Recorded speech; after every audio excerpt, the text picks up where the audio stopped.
भीड़ की हकीकत क्या थी। कई सारे लोग ऐसे होंगे जिन्होंने जनाजे में शिरकत की होगी। धूप भी सिर्फ शिद्दत की थी, प्यास हद से ज्यादा थी, इंतजार तवील था, सब कुछ था। तो जब मुझे जगह नहीं मिली ना, तो मैं इस्लामिया की छत पे चढ़ा। जो आदमी कभी 3 फीट की दीवार ना चढ़ा हो, मैं चढ़ के सोच रहा था मालिक मैं आ कैसे गया, और तमन्ना थी मेरे मुर्शिद का जनाजा काश इधर से आ जाए। और फिर जो भीड़ उमड़ी, पता चला मुर्शिद का जनाजा आ रहा है। खुदा की कसम नजर पड़ी ना, कितने घंटे हो गए थे, 3 दिन का अरसा हो चुका था, लेकिन चेहरा ऐसा लग रहा था जैसे मुर्शिद ने आंख बंद की हुई है। ठीक है, मैं तुम्हें कुछ समझाना चाहता हूं। कैसे नानी मरी, मैं उसी में बैठा था, तो लोग पानी के लिए परेशान थे। तो कोई कहता था यार एक घूंट ही मिल जाता, कम से कम हलक भीग जाता। उसी भीड़ में अब सुने कैसा कैसा दीवाना था। एक बूढ़ा ना जो पैर से अपाहिज था, वो कभी उठता कभी बैठता। मैंने कहा चाचा अब पैर 2 पैर वाले परेशान हैं, आप माजूर होके यहाँ तक चले आए, क्यों, क्या जरूरत थी। कहने लगे साहब, कहने लगे बेटे मैंने पूरी जिंदगी गुनाह किए थे, मुझे याद नहीं मैंने जिंदगी में कोई ऐसा काम किया हो जिसकी वजह से मुझे बख्शिश की उम्मीद होती। मैंने कहा फिर कहा मुझे अचानक पता चला आज बरेली में बड़े वाले पीर साहब का इंतकाल हो गया है। लोग कह रहे थे हम भी जाएंगे हम भी जाएंगे। मैंने कहा कौन, किसका इंतकाल हुआ। कहा अजहरी मियाँ का इंतकाल हुआ। कहने लगे बेटे मैं तो नहीं जानता अजहरी मियाँ कौन है, लेकिन मैंने लोगों से पूछा बताओ कौन है ये, तो सब ये कह रहे थे कि जो बरेली के इस वक्त के सबसे बड़े पीर थे आज उनका इंतकाल हो गया है। अल्लाह अकबर। वो अपाहिज पैर से कहता है कि मैंने ये सोचा पूरी जिंदगी गुनाह करता रहा। ए बेटे ये सोच के आया है हिम्मत करके कि जिंदगी में कोई नेक काम तो ना कर सका, कम से कम बरेली के अख्तर रजा का जनाजा तो पढ़ लो, बरेली के अख्तर रजा का जनाजा पढ़ लो। मैंने कहा चाचा क्या कहना चाहते हो। बस इतना कहते कहते रोने लग गया। मैं कोई अखबार नहीं सुना रहा हूँ, मैं कोई तुम्हें खबर नहीं बता रहा हूँ, मैंने दूसरे के मुंह से बात नहीं सुनी है, ये उसकी बात मुझसे हुई थी। रोते रोते उसने कहा था बेटे इसलिए आ गया, अगर कयामत में मौला पूछेगा पता क्या करके आया है, कम से कम इतना कह दूंगा ए मेरे मालिक तेरे अख्तर रजा का जनाजा पढ़ के आया हूँ। अगर ये अमल कबूल हो गया तो इंशाअल्लाह कयामत के दिन सिर्फ मैं ही नहीं, जिसने जनाजा पढ़ लिया वो सारे के सारे बख्शे जाएंगे।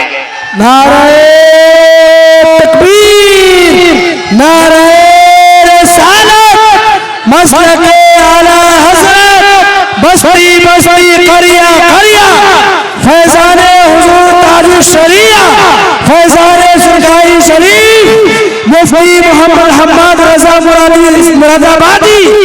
नारे तकबीर, नारे रिसालत, माशाअल्लाह सुभानअल्लाह, वाह वाह वाह वाह।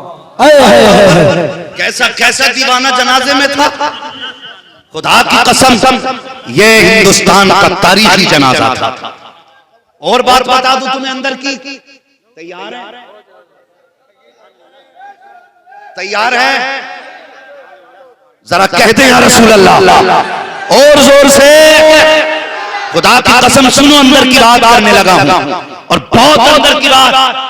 मैं कहता हूं आओ नज्द की बदमाश औलादो, तुम घर बैठ के गाली देते हो, मेरे मुर्शिद का जनाजा देखो। मैंने कई वहाबियों को उसी दिन बरेली की गलियों में ठोकरे खाते देखा था, जनाजे की भीड़ में चलते देखा था। मैं चाहता था इससे पूछूं मौलवी तू तो इन्हें मुशरिक कहता रहा, कबर पुर्जा कहता रहा, आज इनके जनाजे में क्या लेने आया है। तो वो मुंह छुपा के भी घूम रहे थे, जनाजे के लालच में भी थे, वो जानते थे ये जनाजा थाना भवन वाले का नहीं है, बरेली वाले का जनाजा है।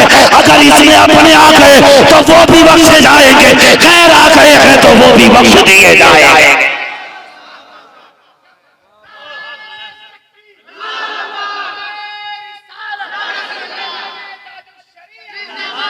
हक वो होता है जो सर चढ़ के बोला करता है, सच वो होता है जो सर चढ़ के बोलता है। मेरे मुर्शिद के जनाजे में वहाबी लाइन में लगे थे।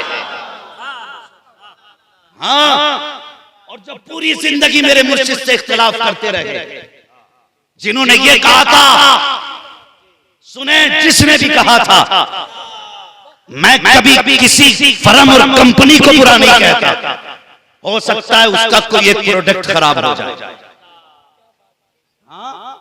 किसी पेटी के अंदर एक फल के सड़ जाने से पूरे सेब की बिरादरी को तो गाली दी जाएगी। उसमें मैं अपने बुजुर्गों की दुआएं लेकर की बात कहने लगा। उसमें कुछ ऐसे लोग जो अंदर खाना जलते थे बरेली से, जिन्होंने ये कहा था कि नहीं ताज शरिया काजियों को जात नहीं हो सकते, नहीं हो सकते। क्यों? का उनकी बीनाई नहीं है और जिसकी आंखों में रोशनी ना हो उसकी तहारत मुकम्मल नहीं है। जिसकी तहारत मुकम्मल नहीं उसकी तहकीक मुकम्मल कैसे? इस तरह के एतराजात करने वाले लोग, खुदा की कसम मैंने उनको भी उनके जनाजे में धक्के खाते देखा था। मैंने उनको भी धक्के खाते देखा था। उस दिन मशीयत पूछ रही थी आज क्यों आया है? खुदा की कसम वो थूक के चाटने वाले लोग थे जो मेरे मुर्शिद के ऊपर भौंकते रहे, फिर जनाजे में जन्नत ढूंढते रहे। मैं कहता हूँ नादान, आज तुझे ये भी बता दूं कि मेरे मुर्शिद को काजियों को जात होने में तुमने ये कहा कि उनकी आंखों में रोशनी नहीं है इसलिए काजियों को जात नहीं हो सकते। तो मुकद्दर पे नाज करो खुदा की कसम, जिसने अख्तर रजा का दामन थाम लिया कि वो जन्नती हो गया है। ये मिंबर से कह के जा रहा हूँ, जिसने मुर्शिद का दामन थामा है मेरे वो जन्नती है। और ये बिला वजह नहीं कह रहा हूँ, बल्कि फरमाया गया जो भी आलिम दीन मिले उससे एक लाइन ही मिले पढ़ लिया करो। कोई भी मुर्शिद मिले उसके हाथों को बोसा दे दिया करो, इसलिए कि कयामत के दिन जब हुक्म होगा कि फला फला जन्नत में जाए, अगर उस्तादों में एक ही उस्ताद जन्नती होगा तो उसे हुक्म होगा शागिर्दों को साथ ले ले। अगर एक उस्ताद भी जन्नती हुआ शागिर्दों को लेके चलेगा, फिर पीरों को हुक्म होगा अपने मुरीदों को साथ ले ले। अगर पीर जन्नती हुआ तो वो मुरीदों को लेकर के चलेगा। खुदा की कसम बरेली में डालडा घी नहीं मिलता है, प्योर देसी घी मिला करता है। बरेली के अंदर ऐसे वैसे मुर्शिद नहीं है जो जेबों पे नजर रखते हैं। बरेली में वो मुर्शिद पैदा होते हैं जो दिल पे नजर रखते हैं। आज तुझे एक मुर्शिद की कहानी सुनाओ। दुनिया मुस्तफा रजा कहती है, नाम मुफ्ती आजम से पहचाने जा रहे हैं और खुदा की कसम दिल पे नजर कैसी रखते हैं तो लोग आए मुरीद होने के लिए। हजरत मुरीद कर लीजिए, दोनों साथ से खसाब थे। जैसे मुफ्ती आजम ने हाथ में हाथ लिया, आप फरमाते हैं कि मैंने अपना हाथ से पाक के हाथ में दिया, एक खसाब का बिगड़ गया। कहने लगा अभी तो झूठ से तौबा कराई है और अभी आप कह रहे हो मैंने वो से पाक के हाथ में हाथ दिया है, मेरा हाथ तो आपके हाथ में है, वो से पाक के हाथ में हाथ कहाँ है? इतना सुनना था, आला हजरत के बेटे को जलाल आ गया और जैसी जलाल आया तेवर बदल गए, आंखों में सुर्खी आ गई, माथे पे शिकन आ गई।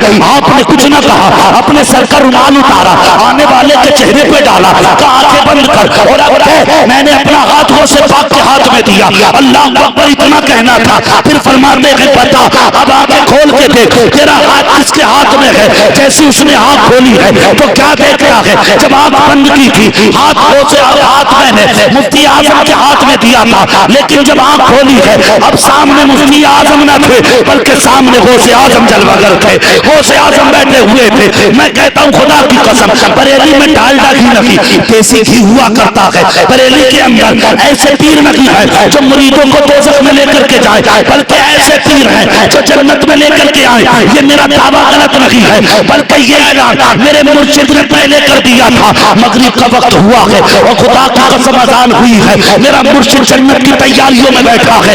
जैसे जैसे अजान होती जा रही है सफर जन्नत का होता जा रहा है। खुदा की कसम आंख बंद हुई, जमाने में जनाजे को देखा, जनाजा कह रहा था हैरत से न देख बल्कि यूं समझ ले अख्तरे कादरी खुल्द में मिल दिया, खुल्द है हर एक कादरी के लिए। अल्लाहु अकबर। या रसूल अल्लाह या रसूल अल्लाह। फैजाने हुजूर ताजु शरिया सरजमीने मदियारा उलमाए अहले सुन्नत मुफ्ती हम्माद रजा मुरादाबादी माशाअल्लाह सुभान अल्लाह। हाँ अब अख्तरे कादरी खुल्द में चल दिया, खुल्द वहाँ है हर एक कादरी के लिए। अपने मुरीदों को खुशखबरी भी दे करके गए हैं और जन्नत का पता भी बता के गए हैं। हाँ हमने ऐसे वैसे मुर्शिद का हाथ नहीं थामा। खुदा की कसम अब सुने वो लोग जिन्होंने कहा था इनकी बीनाई मुकम्मल नहीं है, मुकद्दर पे नाज करो मेरे मुर्शिद ताजुश शरिया देख रहे हैं। सबको देख रहे थे।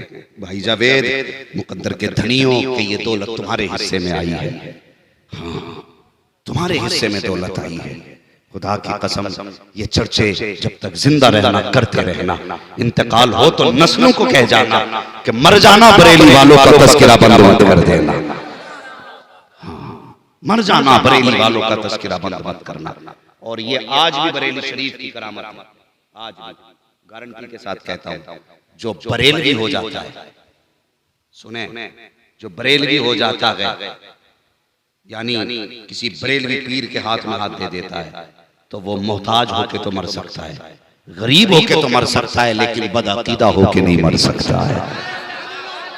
ये आज भी बरेलवी शरीफ की करामत है, ये आज भी आला हजरत की करामत है। जो बरेलवी हो गया वो बदअकीदा नहीं हो सकता है। अब गौर से सुने मेरी बात, उन लोगों के लिए सुने मेरे मुर्शिद का अपना हाल क्या है। अल्लाह अकबर, सरकार ताजुश शरिया। वो होते हैं ना हर तरह के लोग, वो एक साहब पड़ोसी मुल्क के मेरे मुर्शिद के मुरीद हो गए। जब वो मुरीद हुए ना, तो जो दूसरा पड़ोस में मौलवी था, उसके पेट में दर्द हुआ। उसने कहा यार वो किसके हाथ में हाथ दिया? बोले मैंने बरेली वाले अजहरी मियाँ का मुरीद हो गया। तो वो कहने लगा उनका मुरीद हुआ है जिनसे कभी जिंदगी में दोबारा मुलाकात भी नहीं होगी। इसको थोड़ा सा फी पड़ गई ना दिल में। उसने कहा यार पीर ऐसा होना चाहिए जिससे जब चाहो कम से कम बात तो हो जाया करे। कि हाँ बात तो सही है। फिर उसने और बढ़ाया, वो कहा देख बात बता, तूने हाथ में हाथ देके मुरीद हुआ था? कहा नहीं। कहा कैसे? जब वो बहुत सारी भीड़ थी ना, तो उन्होंने कपड़ा फैलाया था, मैं उसी कपड़े को पकड़ के मुरीद हो गया। बोले लो, अबे कम से कम ऐसे बुरी पीर से तो मुरीद होना चाहिए जो कम से कम दुनिया में तुम्हें जानता हो।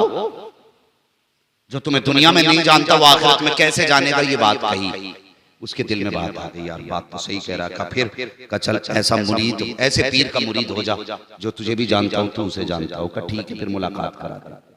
इसने पूरा इरादा कर लिया कि सुबह पीर बदल देंगे अपना।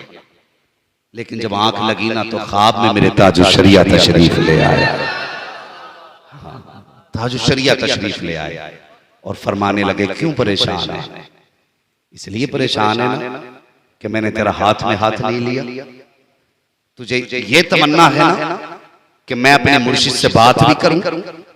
फिर फरमाने लगे तुझे क्या लगता है कि तू उस भीड़ में मुरीद हुआ था, मैं तुझे जानता नहीं? मेरे मुर्शिद फरमाने लगे सुन, जब तूने मेरे हाथ में हाथ दिया था तो तू फला जलसे में फला कोने में बैठा था, और तेरी बात नहीं, तेरे दाएं साइड में फला बैठा था, तेरी बाईं साइड में फला बैठा था, तेरे आगे फला बैठा था, तेरे पीछे फला बैठा था।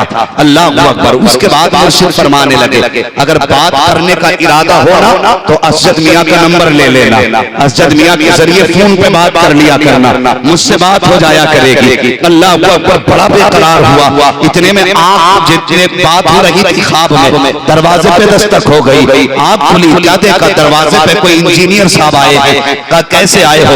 कहा पता चला है तुम ताजुश शरिया के मुरीद हो। कहा हाँ। कहा मेरे पास असजद मियाँ का नंबर है, अगर जरूरत हो तो नंबर लेकर के हजरत से बात कर सकते हो।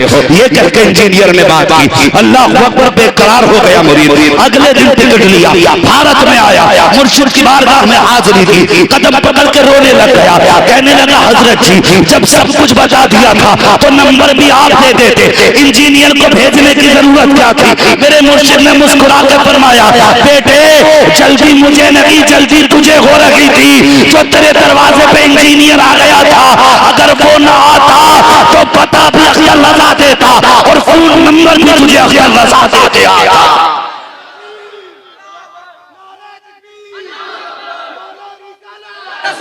नारे रिसाला, मुफ्ती अहमद मुरादाबादी, मुफ्ती मोहम्मद मुरादाबादी, नारे तकबीर। हाँ अल्लाह अकबर। ये शान मेरे मुर्शिद की है।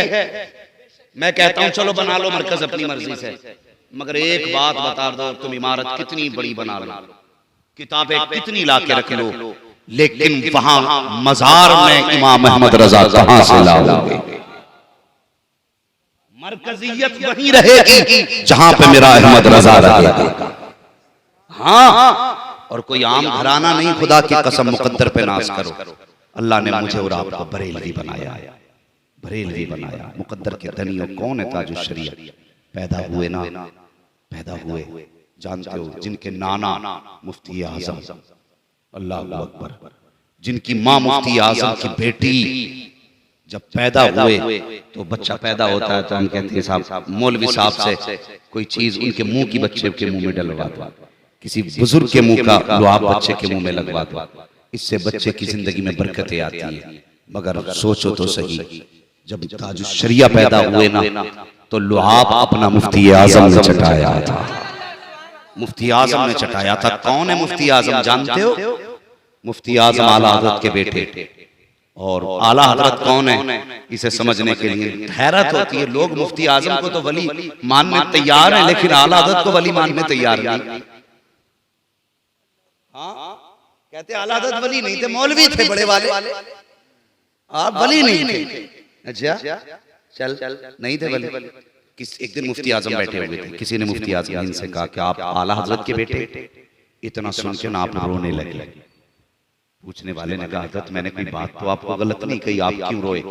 तो मुफ्ती आजम हिंद रो के कहने लगे मुझे अफसोस इस बात का है कि जब कोई आला हजरत का बेटा कहता है तो मुझे शर्म आती है। किस लिए? कहने लगे इसलिए कि जैसा आला हजरत के बेटे को होना चाहिए था, अफसोस मुस्तफा रजा वैसा बेटा ना बन सका। कौन कह रहा है? मुफ्ती आजम अलैहि रहमत व रिजवान का जैसा उनके बेटे को होना चाहिए था वैसा ना हो सका। कैसे मुफ्ती आजम? इसे समझोगे तो पता चलेगा आला हजरत कैसे।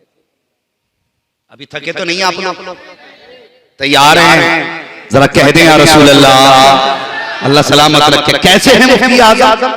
सरकार मुफ्ती आजम। यार अल्लाह वालों से प्यार किया करो, अल्लाह वालों से मोहब्बतें किया करो। हाँ, मुफ्ती आजम हिंद अलैहि रहमत व रिजवान से ना एक बच्ची प्यार करती थी, छोटी बच्ची थी, पुराना शहर है। अभी कुछ साल पहले उसका इंतकाल हुआ, कुछ साल पहले बूढ़ी होकर इंतकाल हुआ उस बच्ची का। मुफ्ती आजम हिंद से प्यार करती थी।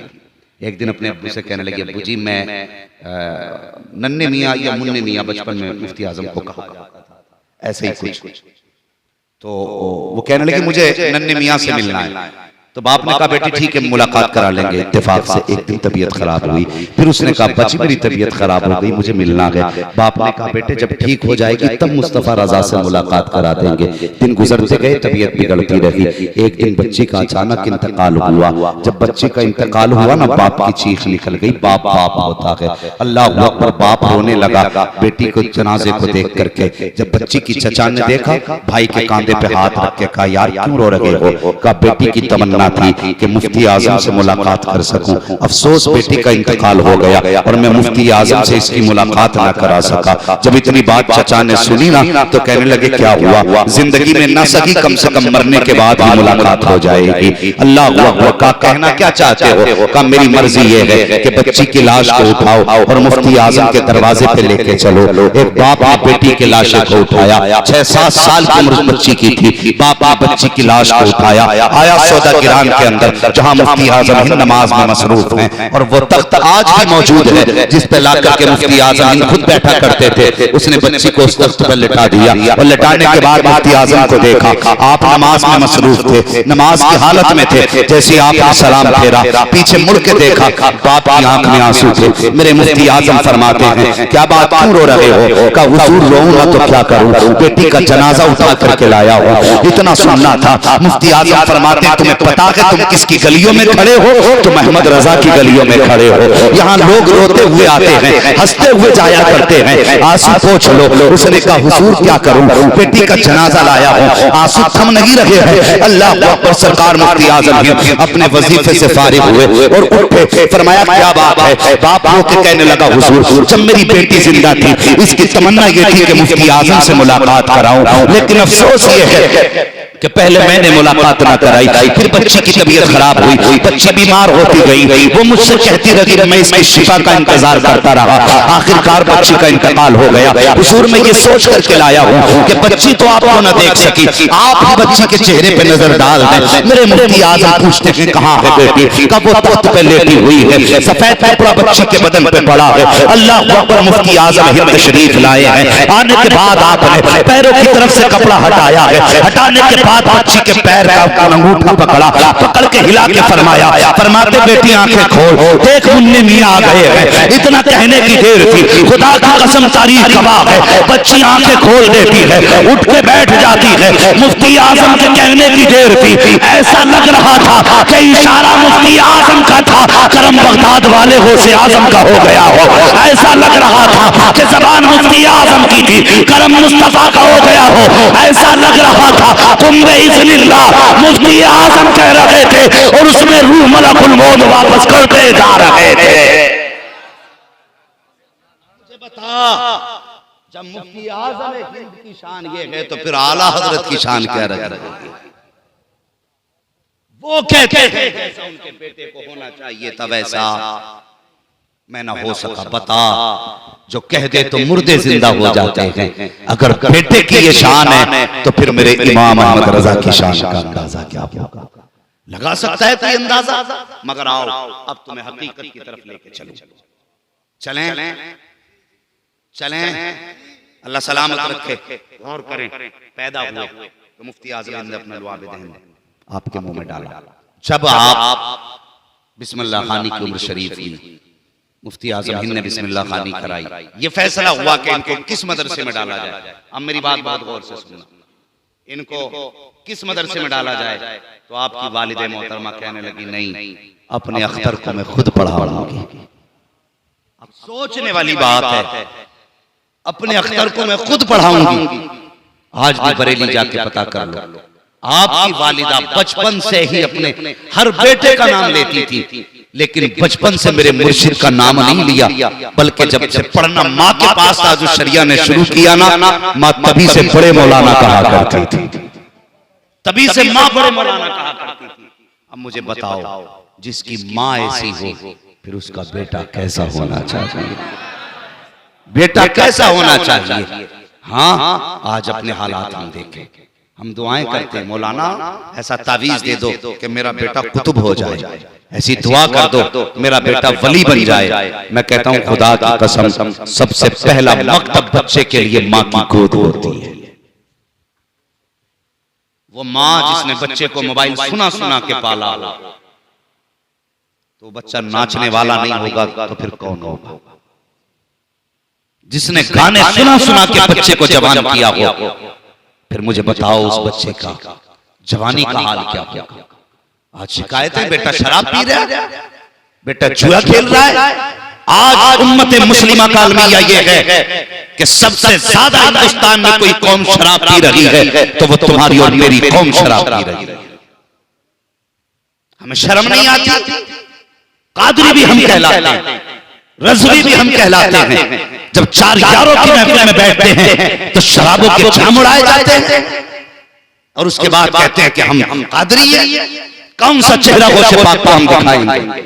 खुदा की कसम, ये बेटा आज नहीं बिगड़ा, ये बेटा उस दिन बिगड़ गया था जिस दिन माँ ने इसे गोद में लेकर के गाने सुनाए थे। ये उस दिन बिगड़ गया था जिस दिन माँ ने इसे दूध पिलाते हुए गाने गाए थे। ये उस दिन बिगड़ गया था जिस दिन माँ ने चूल्हे में लटा करके इसे गाने सुनाए थे। काश इस माँ ने फातिमा ज़हरा की तरह बेटे को पालने में लटा करके कुरान सुनाया होता। काश इस माँ ने सैयदा की तरह दूध पिलाते हुए कुरान सुनाया होता। काश इस माँ ने भी अपने बेटे को सैयदा फातिमा की लोरी देते हुए कुरान सुनाया होता। तो खुदा की कसम, ये जवानी में गाने ना गाता, जवानी में डांस ना करता, जवानी में अय्याशी ना करता, जवानी में बदमाशी ना करता। जब दुनिया का जवान अय्याशी में डूबा होता, अगर इसकी परवरिश कुरान के साचे में हुई होती तो दुनिया अय्याशी कर रही होती। ये मस्जिद में सजदे में सर रख के रो रो के अपने रब को राजी करता नजर आ रहा हो। हमने बच्चों की परवरिश सही नहीं की। ये मिजाज नहीं हमारे, बच्चा खूबसूरत पैदा हो तो इसे डॉक्टर बनाना, माइंडेड है।